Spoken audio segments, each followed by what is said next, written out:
I guess the first thing to do is to define what cosmic justice is as distinguished from whatever other kind of justice we may be familiar with.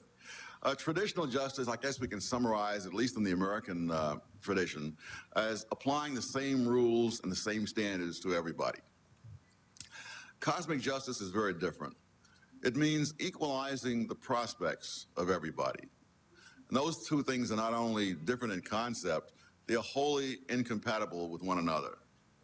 If you apply the same rules and standards to everybody in baseball, Mark McGwire is going to hit 70 home runs, and there are going to be other people who will spend an entire career without hitting 70 home runs, including people in the Hall of Fame like Luke Appling, who twice won the batting championship.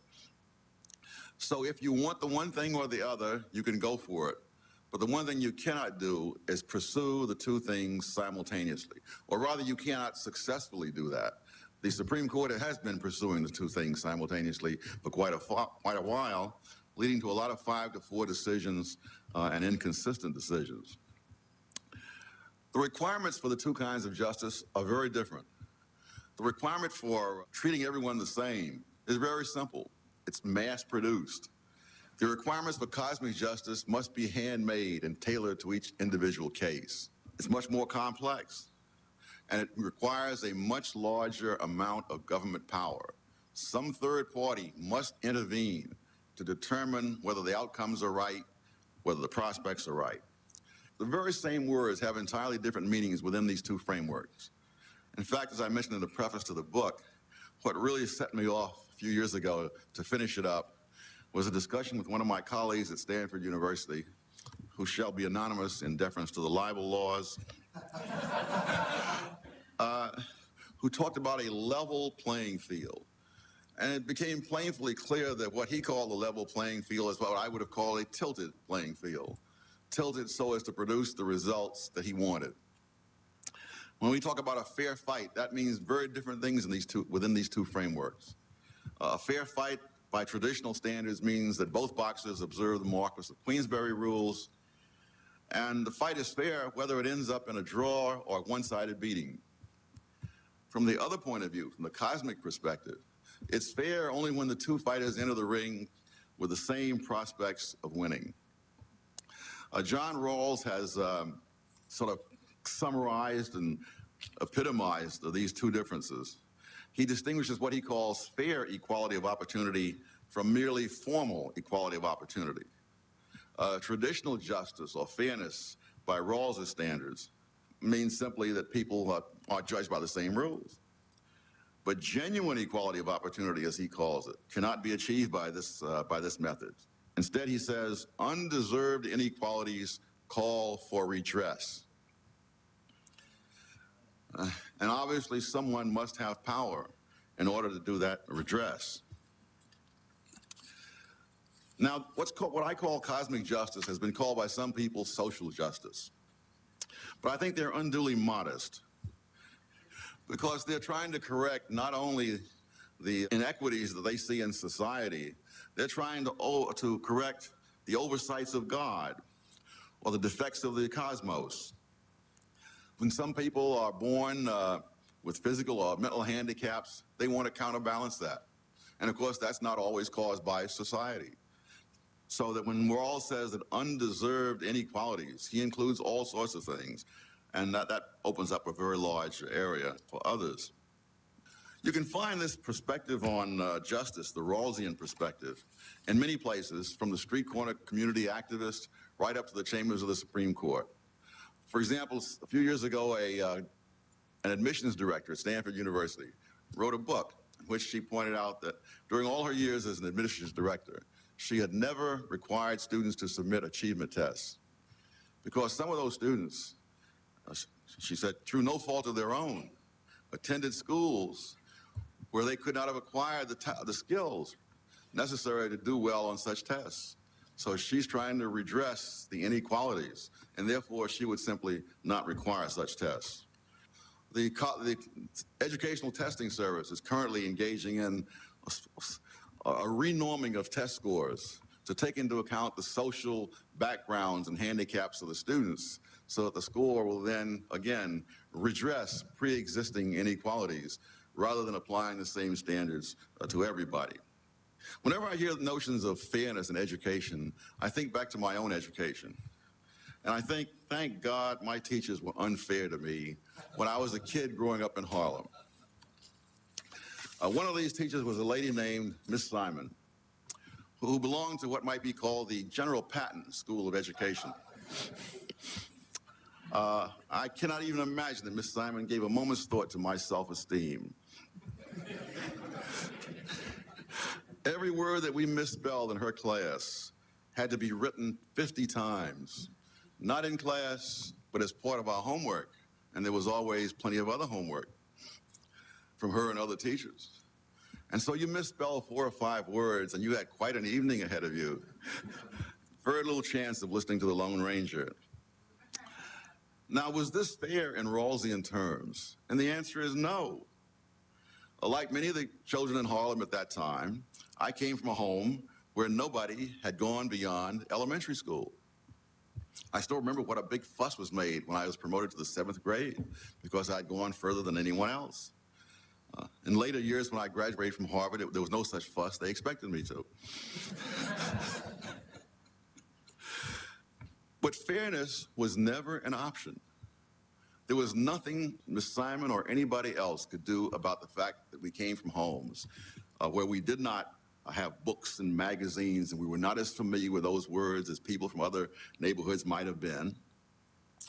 So that was never an option. Nothing that schools could have done would have changed that. It would have been an irresponsible self-indulgence for them to have pretended to make things fair. If there's anything worse than unfairness, it is make-believe fairness. They could, like the College Board apparently is trying to do, pretended that we knew more than we did. And that would have made them feel good. It would not have done much for us. Instead, they forced us to meet standards that were a little harder for us to meet than they were for some other kids, but far more necessary for us to meet, because that was the only way out of poverty. Many years later, I happened to run into one of the other kids from Harlem who went to that same school at the same time. And by now, he was a psychiatrist. He owned a home in the Napa Valley and property out there. In fact, now he's retired, living overseas with servants, while yours truly is still trying to make a living. But as we reminisced about things that had happened in the old days and what had happened in between, one of the things he mentioned was that over the years, his various secretaries had commented on the fact that he seldom misspelled a word. I told him that my secretaries had made that very same observation, and that if they knew Miss Simon, there would be no mystery as to why we did not misspell words. Now, it so happens I became a high school dropout. But what I was taught before I dropped out was enough for me to score higher on the verbal SAT than the average Harvard student, which may have had something to do with my being admitted to Harvard in an era before affirmative action was even thought of. What if the teachers of that era had been imbued with the present-day conception of fairness? Where would my schoolmate and I be today? On welfare, in prison, perhaps in a halfway house if we were lucky. And would that not have been an injustice? To take individuals capable of independent, self-supporting, and being self-directed women and men with pride in their own achievements and turn them into dependents, clients, supplicants, mascots. Now, the primary purpose of mascots is to minister, to symbolize something that makes other people feel good. The actual fate of the mascot himself is seldom a major consideration. The argument here is not against real justice or real equality. Both of these things are desirable in themselves. The only argument is that some versions of these things are simply impossible, and that trying the impossible has costs and real dangers as well. After all, the people who manned the communist movement around the world before the Soviet Union was established didn't devote themselves to this cause for the sake of creating gulags and secret police and territorial aggrandizement. They did it because they were seeking social justice. But what actually happened shows some of the costs and some of the dangers of that. Most ordinary Americans still have the traditional conception of justice. And that means that people who have this cosmic notion of justice must misrepresent what is happening as being a violation of traditional justice. And therefore, they must, for example, misrepresent test results as being either arbitrary barriers to advancement or deliberate efforts to perpetuate inequalities. As Joseph Schumpeter once said, the first thing a man will do for his ideals is lie. The next thing he will do, and this is my addendum, is character assassination. Those people who disagree with those with a vision of cosmic justice must be stopped, in their view, by all means necessary. And that, of course, includes character assassination. They must be bought, to use a verb of our time. Now, the people who are the victims of this atmosphere of character assassination are not simply those who are targeted. The whole society is a victim, because you're not going to be able to attract into the public arena people who value their privacy, who value protecting their families from humiliations, if, in fact, disagreements become simply grounds for smears. In a sense, the people who are caught up in the vision of cosmic justice are also victims, because once having demonized other people, they really cannot go back to square one and re-examine the evidence and find out whether what they've been advocating has been producing the results they want or producing totally different results. And so they're locked into the vision. They have too much of a stake in it to ever think about doing something different. I have a chapter in the book called The Tyranny of Visions, about how the vision becomes more real to people than any empirical reality. A classic example was one described by Paul Johnson, Lenin. And Johnson pointed out that Lenin, although he spoke of himself as a representative of the proletariat, had in fact never set foot in a working class neighborhood in any of the cities he'd ever been in, inside or outside of Russia. He had never talked with the workers and had no idea what they believed about anything.